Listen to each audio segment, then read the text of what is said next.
On va essayer de pas compléter le retard. Alors, je suis une femme et j'ai fait des sciences, donc je dois dire que je me sens privilégiée de parler après cette intervention. Donc, je vais rapidement me présenter. Pascal Costa, donc je suis comme mon collègue Bertrand Pajot, inspectrice générale. Je ne suis pas doyenne du groupe des sciences et techniques industrielles, mais je suis bien dans le groupe des sciences et techniques industrielles.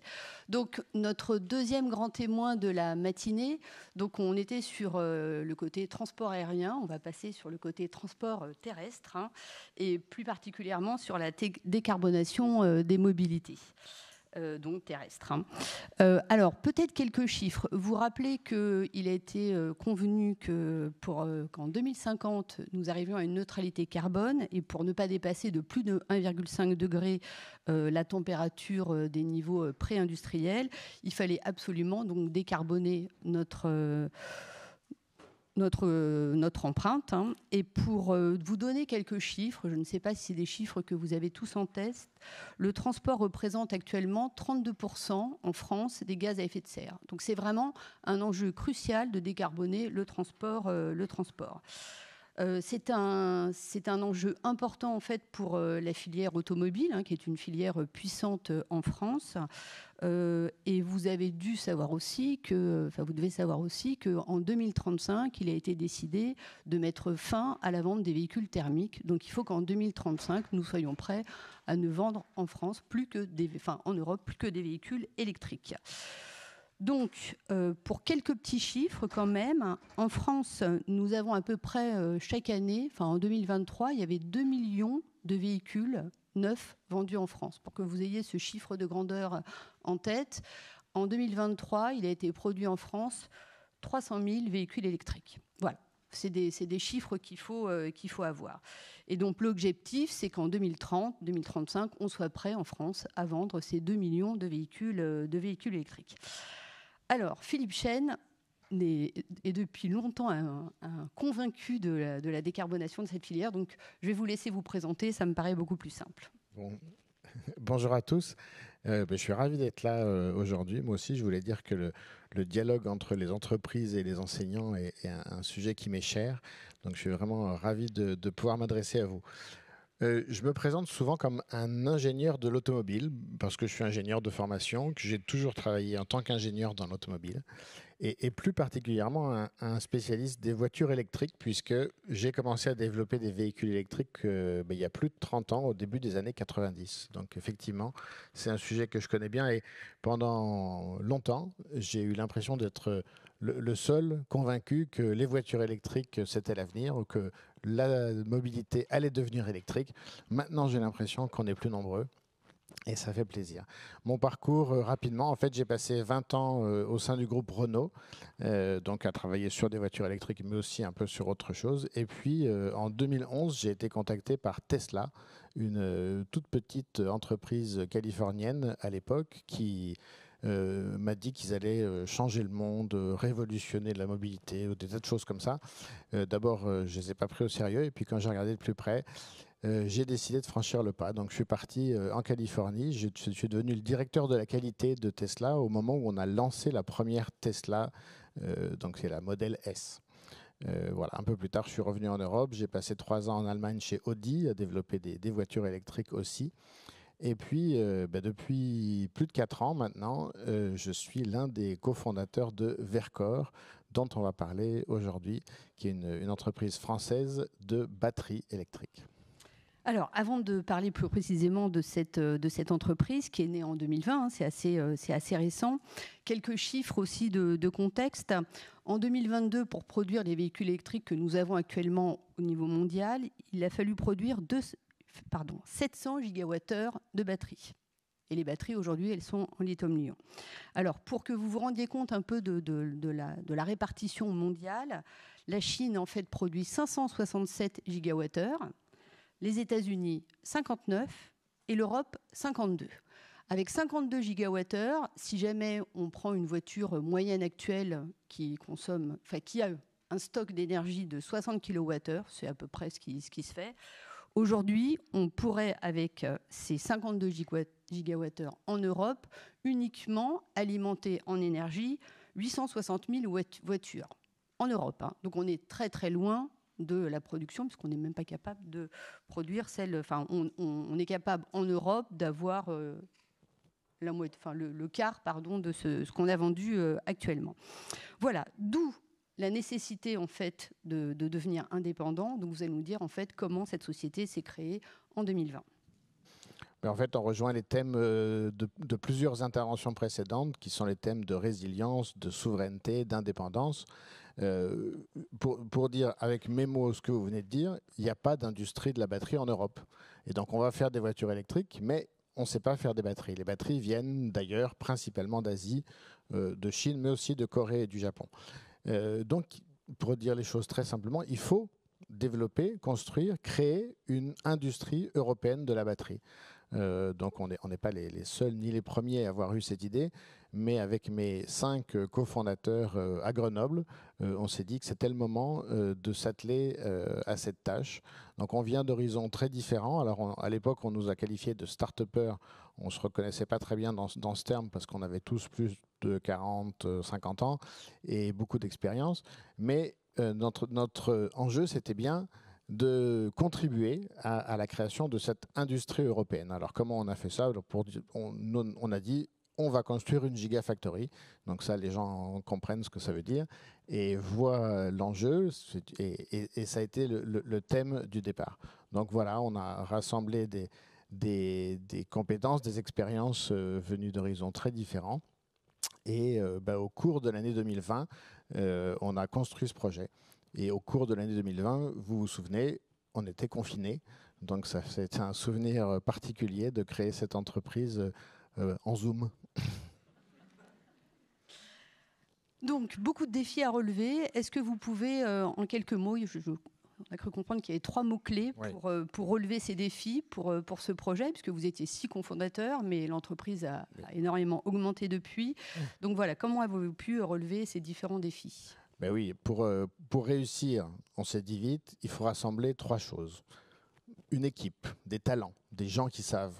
Comme je viens de le dire, il n'y a pas d'industrie de la batterie en Europe, donc une gigafactory, il n'y a personne qui sait faire, et encore moins quelqu'un qui l'a déjà fait. Donc on est allé chercher des talents dans le monde entier, notamment en Asie, et puis surtout on forme des talents en France et en Europe pour relever ce défi. Le deuxième point qui était absolument indispensable pour exister, c'est d'être dans l'industrie, donc trouver un client. Donc immédiatement, on a lancé le dialogue avec l'industrie européenne automobile, en particulier en France. Et on a fini, alors au bout d'un certain temps, par nouer un partenariat très fort avec le groupe Renault, qui est devenu notre actionnaire et surtout notre premier client. Et puis une fois qu'on avait ces 2 éléments, bien sûr, le troisième, c'est le financement. Ça coûte très cher de faire ces gigafactories qui sont... Donc on a jusqu'à présent réussi à lever un peu plus de 3 milliards d'euros à travers différents financements, une bonne partie en investissement d'actionnaires, en fonds propres, une grosse partie en emprunt bancaire sous forme d'endettement, et puis une partie très significative sous forme de subventions du gouvernement français. Alors, puisque nous sommes sur des entretiens enseignants-entreprises, on va faire un petit moment pédagogique pour peut-être mieux comprendre en fait quels sont les besoins d'une telle entreprise. Est-ce que vous pouvez en quelques mots nous expliquer ce que c'est qu'une batterie pour qu'on comprenne comment on va la fabriquer? Oui. Alors, j'ai essayé de faire en quelques mots. Dans une voiture électrique, il y a une batterie. Alors, une batterie, en fait, nous, on appelle ça un pack batterie. C'est une grande boîte. Ça fait facilement 2 mètres de long sur 1,50 m de large, sur 15 cm ou 20 cm d'épaisseur. C'est une grande boîte. Dans cette boîte, il y a souvent ce qu'on appelle des modules. C'est des petites boîtes, format boîte à chaussures à peu près. Il y en a une douzaine pour fixer les idées. À l'intérieur de ces modules, il y a des cellules. Alors les cellules, là, il y a peut-être sûrement des scientifiques dans la salle qui se rappellent de ce que c'est qu'une cellule électrochimique. Une cellule électrochimique, c'est une anode et une cathode séparées par un séparateur qui baigne dans un électrolyte. Donc ça, c'est l'élément, le constituant élémentaire des batteries. Et c'est ça qu'il faut fabriquer. C'est ça qui est l'enjeu de Gigafactory, de cette fabrication, de cette industrie, c'est de fabriquer ces cellules. Donc, un tout petit peu plus loin, comment c'est fait? L'anode et la cathode, ce sont des feuillards métalliques. À la cathode, c'est simple, c'est du papier d'aluminium, comme celui qui est dans la cuisine, vraiment le même. À l'anode, c'est un papier pareil en cuivre, encore plus fin, sur lequel on vient recouvrir ce qu'on appelle des matières actives, des poudres métalliques. À la cathode, c'est du nickel, manganèse, cobalt, oui, pour la plupart. Et à l'anode, c'est du graphite. Et tout ça dans un électrolyte qui contient du lithium. Et le séparateur, c'est une feuille de plastique, tout simplement. Donc, et tout ça, la cellule est ensuite enserrée dans soit une poche en plastique, c'est ce qu'on fait nous, soit une boîte métallique qui peut être prismatique ou cylindrique, un peu comme les petites piles qui sont dans nos appareils. Ça paraît facile à faire.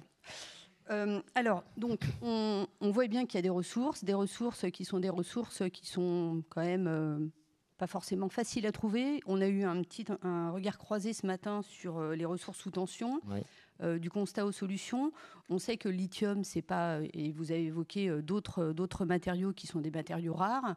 Donc, comment vous vous projetez, sachant qu'on annonce pour le lithium une pénurie d'ici 2030 ? C'est ce qui est annoncé. Alors, est-ce que vous pouvez nous expliquer comment, en fait, une entreprise comme la vôtre, qui se projette, puisqu'on a vu que vous vouliez être en force de marche en 2030, il n'y a plus de lithium en 2030, il y a quand même une équation qu'il va falloir résoudre.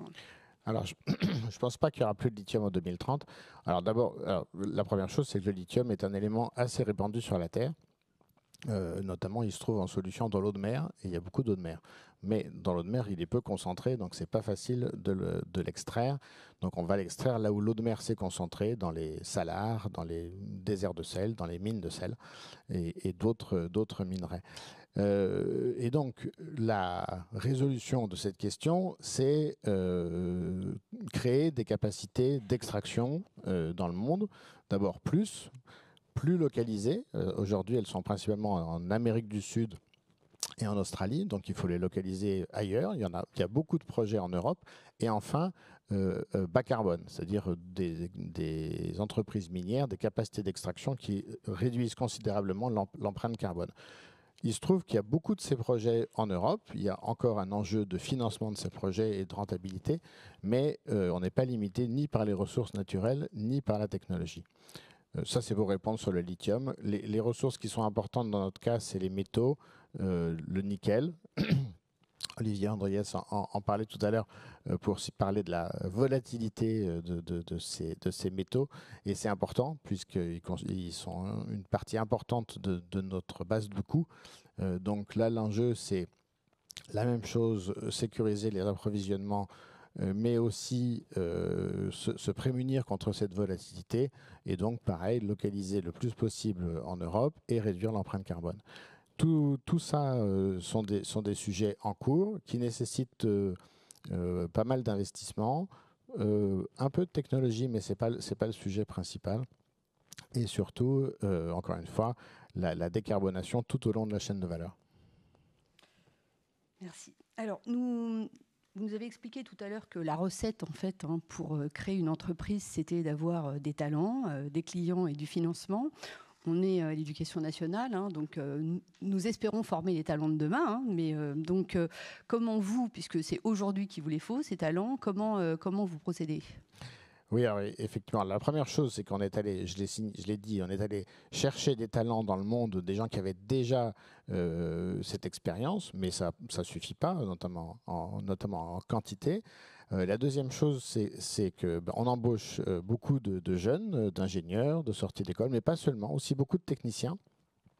Mais surtout, on assure leur formation. Donc Verkor a participé à la création, enfin était même le leader de la création de l'école de la batterie, qui est un consortium justement qui a pour but justement de développer ces formations à tous les niveaux, du CAP au doctorat, pour former rapidement, et on a déjà commencé, il y a déjà eu 2 promotions qui sont sorties, des talents, des compétences pour tous les métiers de la batterie. Donc ça va des opérateurs de production, de la conduite d'installation, mais aussi bien sûr de l'électrochimie et de la conception.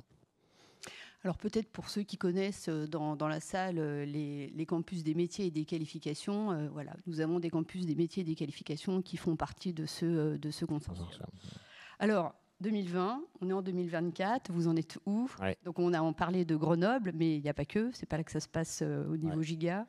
Alors, on a parcouru beaucoup de chemin depuis 2020. La première chose, c'est qu'on a créé une usine pilote, on appelle ça le Vercor Innovation Center, pardon pour l'anglicisme, qui est à Grenoble, qui est une usine qui fonctionne déjà, qui produit des batteries, enfin des cellules, tous les jours, qui emploie environ 350 personnes pour l'instant. Et qui sert de démonstrateur et de champ d'essai pour la fameuse Gigafactory.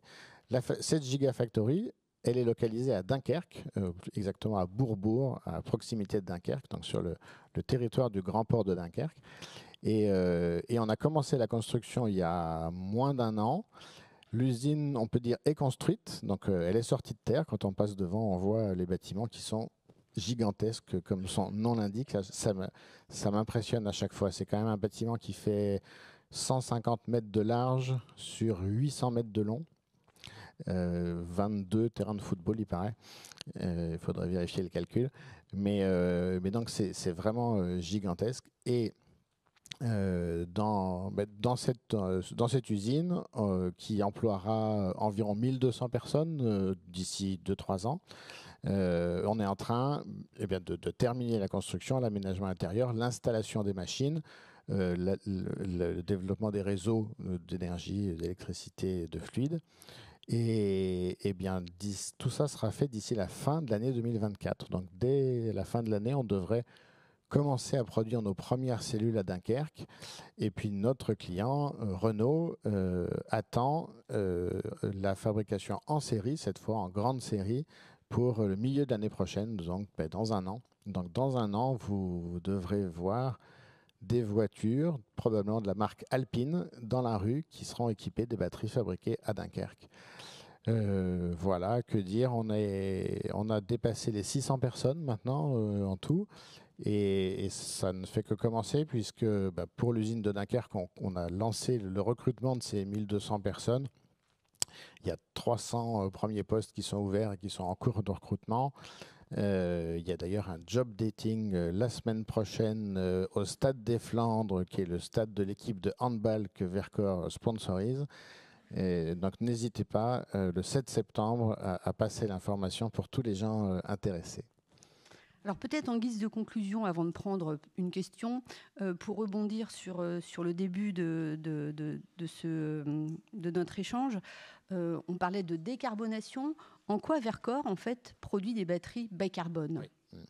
On n'a pas trop évoqué ce point-là. Alors, la première chose, c'est que notre contribution à la décarbonation, c'est de permettre de fabriquer en Europe des véhicules électriques qui, eux, consommeront plus de pétrole, au moins quand ils fonctionnent.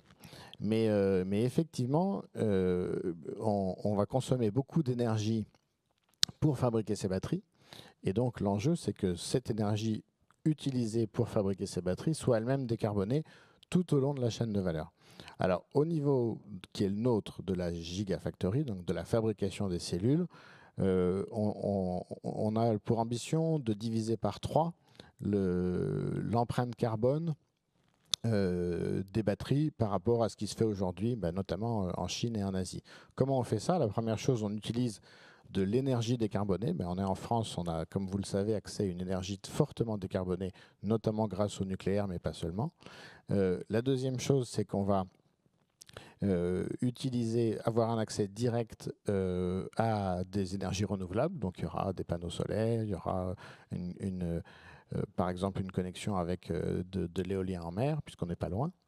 Et puis la troisième chose qui est très importante, c'est qu'il se trouve qu'à Dunkerque, sur le port de Dunkerque, on est en train de développer un réseau qu'on appelle l'autoroute de la chaleur, qui consiste à récupérer de la chaleur fatale des industries environnantes. C'est un grand site industriel, Dunkerque, comme vous le savez, avec de l'acier, de l'aluminium, de la chimie, de l'agroalimentaire. Notre voisin le plus proche, c'est une usine de frites, qui est belge d'ailleurs. Et tout ça a tendance à générer de la chaleur qui serait perdue. Et donc, à travers ce réseau de vapeur, on vient récupérer cette chaleur. Et nous, nos processus industriels permettent d'utiliser cette chaleur, donc cette énergie qui est quasiment gratuite, en tout cas de l'empreinte, du point de vue de l'empreinte CO2, puisqu'elle serait perdue. Ça peut représenter jusqu'à la moitié de nos besoins en énergie pour la production des batteries. Donc ça, c'est comment on décarbone, nous, notre fabrication. Et puis après, il y a deux autres points importants. C'est l'amont de la chaîne de valeur. Je l'ai dit tout à l'heure, on va aller chercher des métaux, des matériaux qui eux-mêmes auront une empreinte carbone bien plus faible, notamment parce qu'on va les sourcer plus proches en Europe. Et l'autre point, c'est le recyclage. On n'en avait pas encore parlé, mais le recyclage est important à plusieurs titres. Principalement pour trois choses.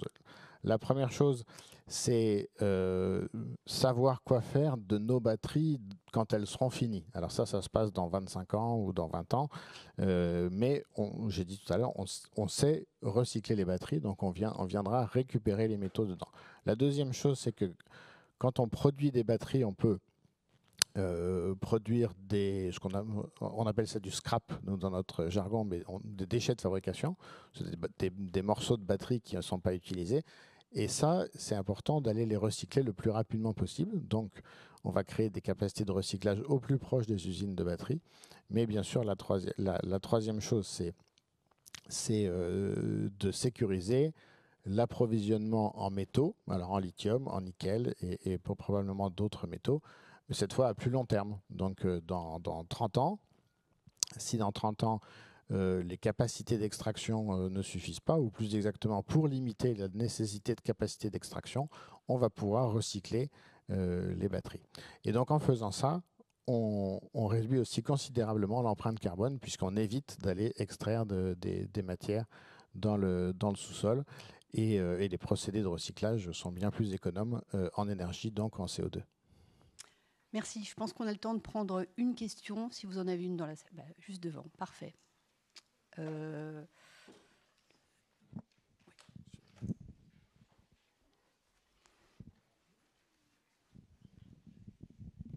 Bonjour, merci beaucoup pour cette intervention. Alors j'ai une question, comment on peut faire, comment agit en fait Verkor dans un contexte de choc énergétique en Europe qui est assez violent, alors que dans le même moment, de l'autre côté de l'Atlantique, puisqu'on est en géopolitique, on a les États-Unis qui mettent en place une politique très attractive sur toutes les industries liées à la transformation énergétique, le plan de lutte contre l'inflation. Alors comment faire pour conserver ces entreprises, dont la vôtre, sur le sol européen et en particulier sur le sol français?